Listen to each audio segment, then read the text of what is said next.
La date butoir du 1er août approche et donc la menace des 30% sur les produits importés depuis l'Europe sur le territoire américain. Le président Trump vient de s'exprimer, vous savez qu'il est en train de partir pour l'Écosse pour passer quelques jours de vacances. Et il évoque 50% de chance, 50% de chance de conclure un accord avec l'Union européenne. Alors je me tourne vers vous, comment interpréter cette déclaration de Donald Trump? Est-ce que c'est bien parti ou pas pour les Européens? Écoutez, mathématiquement parlant, 50-50, on ne peut pas savoir. On le saura quand Trump aura défini la partie du 50% qu'il considère comme étant à l'avantage de l'Union européenne. Donc pour le moment, on ne sait rien. Oui, effectivement, c'est assez lapidaire comme déclaration. Oui. Voilà. Renaud Pila est également avec nous et Xavier Giacomini nous a également rejoint. Que peut-on dire sur cette nouvelle déclaration de Donald Trump? C'est vrai que les négociations sont en cours. Oui. C'est pas énorme. C'est pas énorme de la part d'un président qui est toujours plein d'allant, très volontaire, qui veut aller au bout des choses le plus rapidement possible, si possible en moins de 24 heures. Il nous l'a déjà pas prouvé en fait. Mais non, une chance sur deux, ça veut dire que tout est encore ouvert, qu'il y a encore des discussions. On s'en doutait un peu. Alors évidemment, on tourne autour de ce chiffre de 15%, mais qui n'est acquis pour aucune des deux parties, ni pour les États-Unis, ni pour l'Europe. Mais surtout, ce qu'il faut regarder très attentivement, c'est la liste des exemptions. Oui. Quels produits vont sortir de ces 15%, ou est-ce que ce taux peut être abaissé? Mais du point de vue de Trump, je trouve qu'une chance sur deux, ça veut dire qu'il y a encore beaucoup de travail et que le 1er août n'est pas encore pour demain. Renaud Pila, vous êtes d'accord avec ça? Oui, ça laisse un doute sur la conclusion d'un accord entre les États-Unis et l'Union européenne. D'un point de vue global, c'est déjà évidemment un changement de monde. Parce que jusqu'aux années 2000, on avait un marché ouvert, libre circulation des biens. Et c'était un facteur de croissance mondiale. Nous entrons dans une nouvelle ère parce que c'est le retour des droits de douane. Le retour des droits de douane, ça signifie des marges pour les entreprises abaissées, un cycle de valeur, de création de valeur qui est lourdement taxé, et puis une restriction de la croissance mondiale. Donc c'est vraiment une très très mauvaise nouvelle, que ce soit 30, 15 ou 10% des droits de douane américains avec l'Union européenne. Ça va avoir un coup sur la croissance européenne au moment où déjà elle est ralentie. Donc déjà, en préambule, c'est un changement d'air. On retourne aux droits de douane et il me semble que c'est absolument pas temporaire. On rentre dans un cycle où tout ça va durer.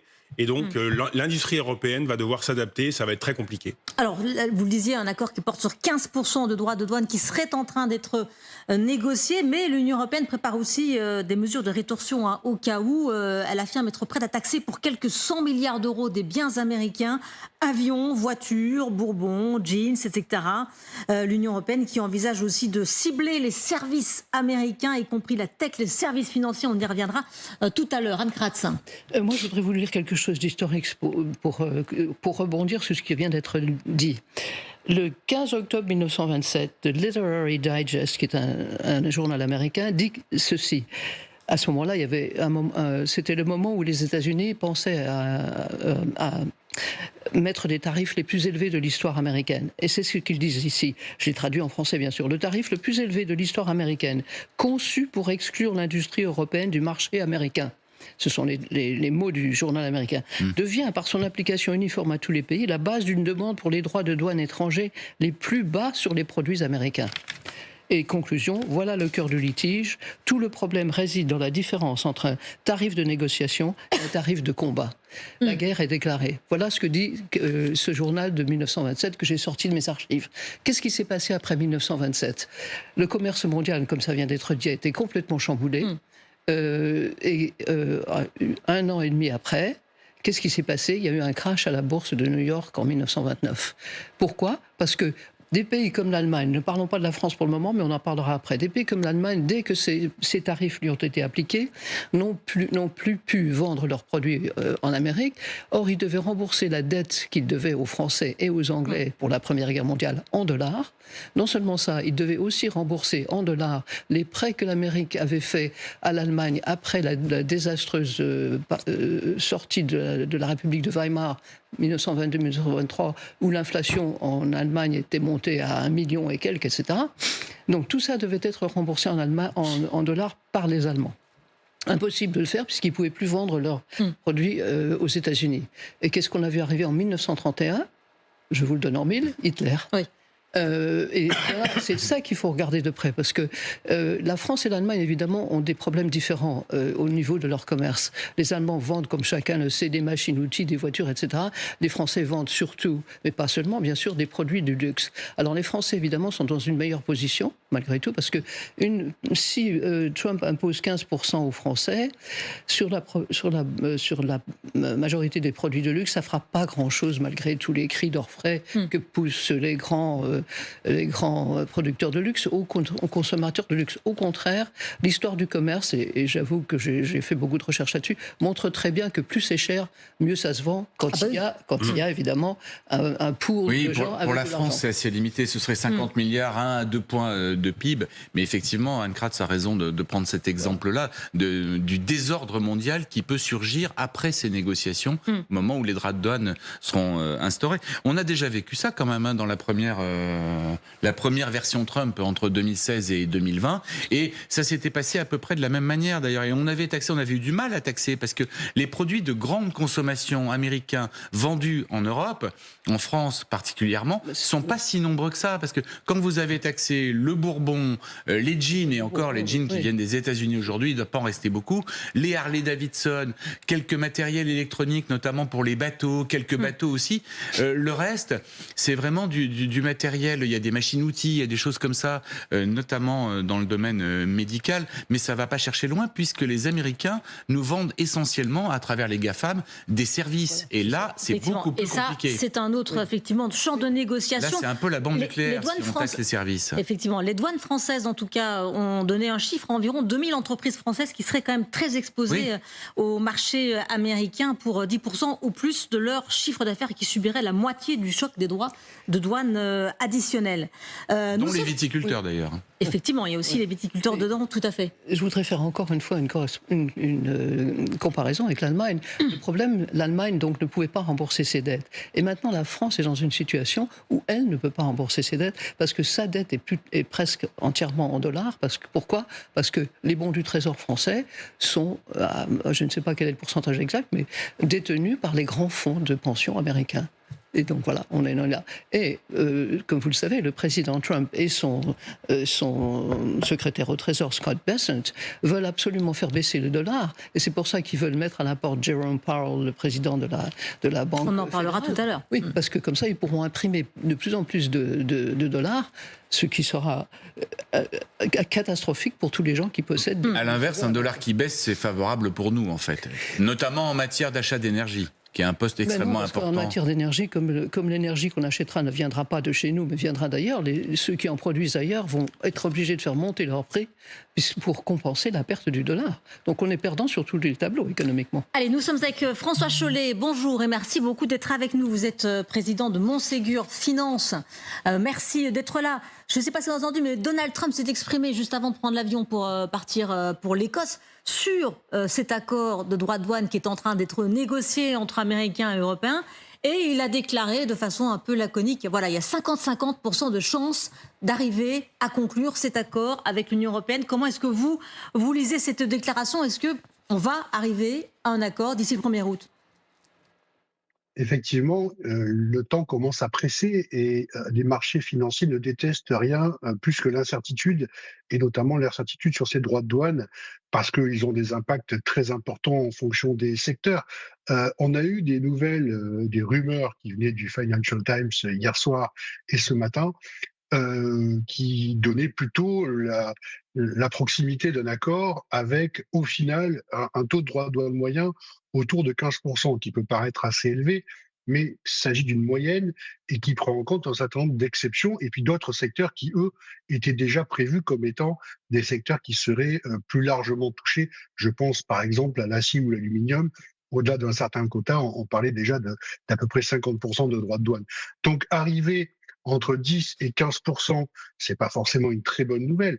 En revanche, si on a des exceptions sur les avions, sur les spiritueux, sur les dispositifs médicaux, si l'automobile se trouvait un petit peu comme ça a été le cas avec le Japon sur des droits de douane assez limités, on parle de 15% dans l'accord qui a été trouvé avec le Japon, effectivement, ça veut dire qu'on obtiendrait une moyenne autour de 15% qui serait quand même plutôt favorable pour la croissance du deuxième, troisième, et du quatrième trimestre côté européen, parce que ça libérerait un petit peu les énergies. Les marchés, effectivement, ont été douchés par cette annonce, ce Liberation Day, et par ce recul des échéances de ces négociations.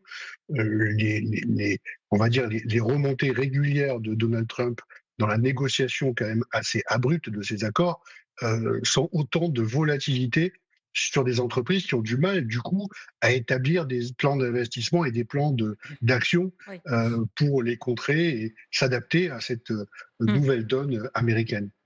Renaud Pilat, 15%, ça reste quand même très élevé. Les Européens, avant que Donald Trump ne menace de taxer à 30%, ils travaillaient quand même sur une hypothèse à 10%. Oui, 15%, c'est très élevé. C'est très élevé pour bon nombre d'entreprises parce que ils vont devoir répercuter effectivement cette hausse. Répercuter comment? Alors, soit ils baissent leurs marges, soit ils augmentent leur prix. Et c'est donc le consommateur américain qui sera pénalisé. Mais Trump n'en a strictement rien à faire. Parce que l'objectif de Trump, ce n'est pas l'augmentation du commerce avec l'Union européenne, c'est que les entreprises, les groupes européens, aillent aux États-Unis construire des usines. Et on a vu déjà la réaction de Bernard Arnault ce matin dans un article très important, une interview très importante du Figaro. On sait que ça parole rare. Et il a déjà prévu, notamment si on est à 15% de droits de douane, de construire de nouvelles usines, en tout cas une nouvelle usine aux États-Unis. Vous vous souvenez qu'il y a quelques années, il y avait eu en grande pompe l'inauguration d'une usine LVMH au Texas. Il y a 5 ans. Mais c'est ça, Renaud. Combien de temps il faut pour construire une usine? Non. Les usines prévues sous Biden, elles sont toujours pas sorties de terre aujourd'hui. Oui, mais là on est sur un temps long. Pour les Américains, ah oui, mais Trump sera plus là. Non, mais Trump sera plus là. Mais les vous ne pouvez pas nous permettre de nous brouiller avec les États-Unis. Voilà ce que dit Bernard Arnault dans le Figaro aujourd'hui. Non, mais c'est pas grave. C'est pas grave si Trump n'est plus là, puisqu'on entre dans une ère, que ce soit les républicains et les démocrates, de droits de douane. Les démocrates ne baisseront pas les droits de douane parce qu'on a Trump. Que fait-il?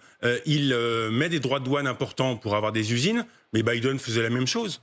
Il subventionnait, lui, la construction d'usines pour des étrangers qui arrivaient sur le sol américain. Biden faisait en douceur ce que Trump va faire avec la force et le marteau. Avec fracas. Avec fracas, comme on le connaît. Voilà, il vient de l'immobilier et donc il démarre avec 100 pour obtenir 30 ou 20. Mais, encore une fois, 15%, c'est extrêmement important dans la mesure où on vient d'un monde où il n'y avait pas de droit de douane. Deuxième chose, et on en parlera, tout ça est dû à l'asymétrie entre l'Union européenne, les États-Unis et surtout, et on en parlera, la Chine. Parce que le plus grand danger, ce n'est pas les États-Unis, c'est la Chine. Pourquoi l'asymétrie? C'est que la Chine a une consommation intérieure qui est extrêmement basse et donc ils doivent augmenter leurs exportations. Et de l'autre côté, les États-Unis ont un déficit commercial extrêmement important et donc ils veulent augmenter leurs droits de douane. Donc on est pris entre le marteau et l'enclume et comme on a été d'une faiblesse abyssale pendant des années, désormais on se réveille à cause de Trump qui crée un choc pour les Européens, mais bon, la seule petite bonne nouvelle, c'est que si jamais il n'y avait pas d'accord le 1er août, eh ben on entre dans une blitzkrieg avec les Européens qui ont prévu une hausse, dans ce cas-là, de 98% des droits de douane pour les Américains. Et là, on entre dans une ère, franchement, catastrophique, catastrophique pour les échanges commerciaux. Effectivement, et que personne ne souhaite, je ne sais pas si vous faites allusion à l'arme anti-coercition, qu'on appelle un peu l'arme bazooka. Anne Kratz, vous voulez réagir? Ce que vous venez de dire rejoint exactement ce que je viens de dire, ce qui s'est passé en 1927. On a vu la progression exactement la même, c'est-à-dire que le commerce international sera complètement déboussolé et ça va être terrible pour tout le monde, y compris d'ailleurs pour les Américains. Oui. Moi, je voudrais dire quelque chose à monsieur Arnaud, si je peux me permettre. Il a tort, je crois, de vouloir aller faire d'autres usines aux États-Unis pour une simple raison, c'est que, encore une fois, historiquement, permettez-moi d'utiliser mon background en histoire. J'ai beaucoup étudié Colbert et son mercantilisme.